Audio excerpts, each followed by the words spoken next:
à tous, bienvenue encore dans une nouvelle vidéo. J'ai décidé de faire cette vidéo là dans ce format là, et voilà, c'est juste pour le fun en fait. Et dans cette vidéo là, on parlera vraiment d'un cas vraiment récurrent. Je sais que chacun va se reconnaître là dedans. Je sais qu'actuellement beaucoup d'hommes vivent cette situation, c'est la dépression. Bon, quand je vais raconter l'histoire, vous allez comprendre pourquoi je dis que c'est la dépression. Une femme vivant avec son homme, ils ont fait je crois 6 ans ou 7 ans de relation, et ils ont officialisé les choses, ça fait maintenant 1 an et demi. La dame dit que 1 an après son mariage, le monsieur en question a eu des soucis dans son bureau, au travail, au fait, dans son travail, dans son domaine en fait.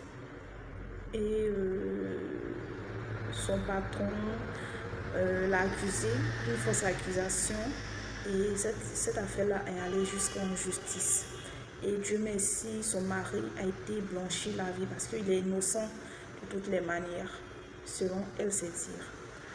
Et puisqu'il est innocent, et le monsieur, comme le patron, l'ancien patron, sait qu'il a perdu, le procès, il a décidé de vilipender, salir l'image et le nom, surtout la réputation de son ancien collaborateur, puisqu'il a perdu.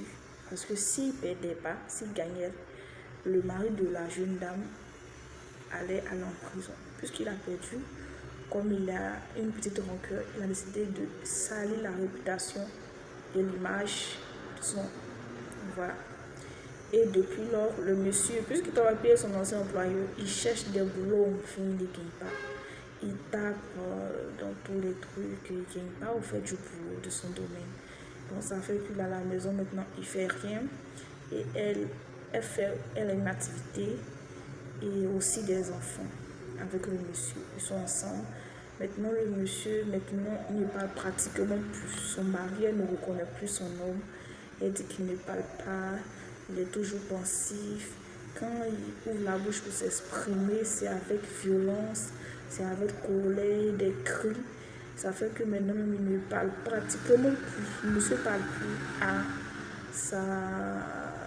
à ses enfants. Voilà. Et que c'est le matin, il s'enferme dans la chambre jusqu'au soir. Et il manipule la télé, la télécommande. Il ne sort plus même pour voir la lumière du jour. Elle dit même depuis un certain temps, c'est devenu pire. Parce qu'elle disait au début, quand ça a commencé, elle allait voir un prêtre. Elle essayait de mettre en prière. Après, elle allait voir un psychologue. Après avoir vu le psychologue, elle a commencé à faire des 9e. Prier, jeûner pour son époux parce que...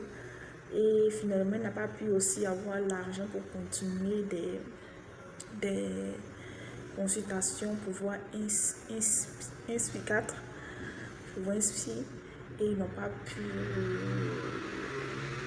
continuer, voilà, par manque de moyens. Et maintenant, le monsieur fait même pas une effort, il est toujours à la maison. Il ne parle pas, il s'enferme dans la maison, il manipule la clé, elle télécommande toute la journée. Elle commence elle-même aussi à se sentir mal parce qu'elle a des idées négatives qui lui traversent l'esprit. Elle n'en peut plus, elle sent comme un poids, elle fait tout son effort, mais elle est seule. Elle est seule face à cette situation. Elle demande comment faire. Si quelqu'un d'entre vous a déjà vécu la dépression d'un être cher, d'un homme de la famille, comment il a vécu ça, qu'il mette en commentaire comment il a pu surmonter la dépression après avoir perdu un boulot, après s'être senti inutile. Faites vos témoignages, ça peut aider cette dernière, ça peut aider des personnes que vous ne connaissez pas. Surtout likez, activez la cloche de notification, n'oubliez surtout pas de suivre toutes les vidéos. D'ici là, portez-vous bien.